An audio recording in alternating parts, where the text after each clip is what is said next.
Muhammad dan seks. Part 1. Pendahuluan. Apakah Muhammad benar-benar seperti yang dilukiskan oleh surat 33 ayat 21 dan 68 ayat 4? Sebagai teladan dan berbudi pekerti yang agung. Surat 33 ayat 21. Sesungguhnya telah ada pada diri Rasulullah itu suri teladan yang baik bagimu, yaitu bagi orang yang mengharap rahmat Allah dan kedatangan hari kiamat, dan dia banyak menyebut Allah. Surat 68 ayat 4. Dan sesungguhnya kamu benar-benar berbudi pekerti yang agung.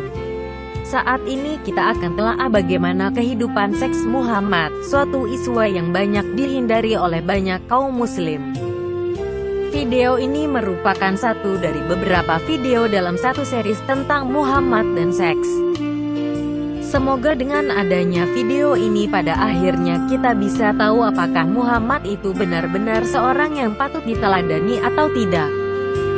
Saya mohon maaf sebelumnya bila ada kata-kata yang terlalu vulgar. Video ini merupakan bagian dari suatu series video yang membahas tentang Muhammad dan seks. Adapun video-video tersebut terdiri dari Muhammad dan seks, part 1 pendahuluan.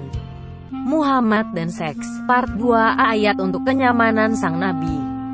Muhammad dan seks, part 3 pandangan Islam, Quran, Muhammad terhadap budak perempuan.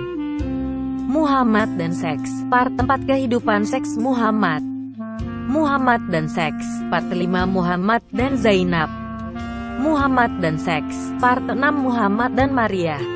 Muhammad dan seks, part 7 Muhammad dan Aisyah. Sebagai sekilas informasi saja tentang Muhammad dan seks. Muhammad menikah dengan 13 wanita, dan 11 diantaranya pada saat yang bersamaan. Dia menikah dengan Aisyah ketika Aisyah masih berumur 6 tahun dan membawa ke rumahnya untuk berhubungan suami istri ketika ia berumur 9 tahun. Pemikiran seorang pria berusia 53 tahun yang tidur dan mandi dengan seorang gadis muda belia yang belum mengalami menstruasi pertamanya sangat tidak menyenangkan, dan itu mencerminkan karakter menjijikan dari seksual monster daripada seorang pria suci. Para kritikus bahkan menuduh bahwa Muhammad adalah seorang pedofil. Usaha Muhammad dalam menikahi Zainab, yang merupakan bekas istri dari anak angkatnya, telah membuat orang bertanya-tanya tentang standar moral yang diajarkan oleh Muhammad maupun Allah dalam Quran. Bahkan sampai timbul pertanyaan apakah ayat-ayat tersebut benar-benar dari Allah atau hanyalah karangan Muhammad belaka. Sampai-sampai Aisyah, istri kesayangan Muhammad pun berkata, "Demi Allah, saya tidak melihat Rabbmu, Tuhanmu, kecuali sangat cepat memenuhi keinginan Anda." Bahkan Muhammad kedapatan oleh istrinya melakukan hubungan seksual budak perempuannya di kamar istrinya setelah membohongi istrinya tersebut. Karena Quran memperbolehkan hubungan seksual dengan budak perempuan. Memang terdapat kontroversi dalam dunia Islam tentang apakah Muhammad akhirnya menikahi budak perempuannya itu atau tidak.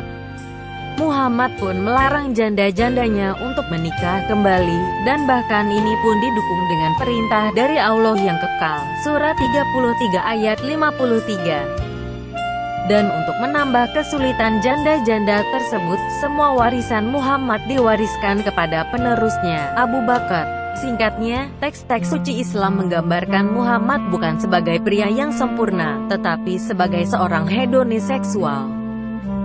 Bukan saja dia menjadi gemuk karena menuruti makanan, tetapi pengejarannya akan seks tidak kalah rakusnya. Di atas semua itu, ia menggunakan wahyu pribadi dari Allah untuk membenarkan pesta pora itu kepada masa yang mudah tertipu, yang hingga hari ini terus dihormati dan dihafal seolah-olah mereka adalah ucapan paling suci.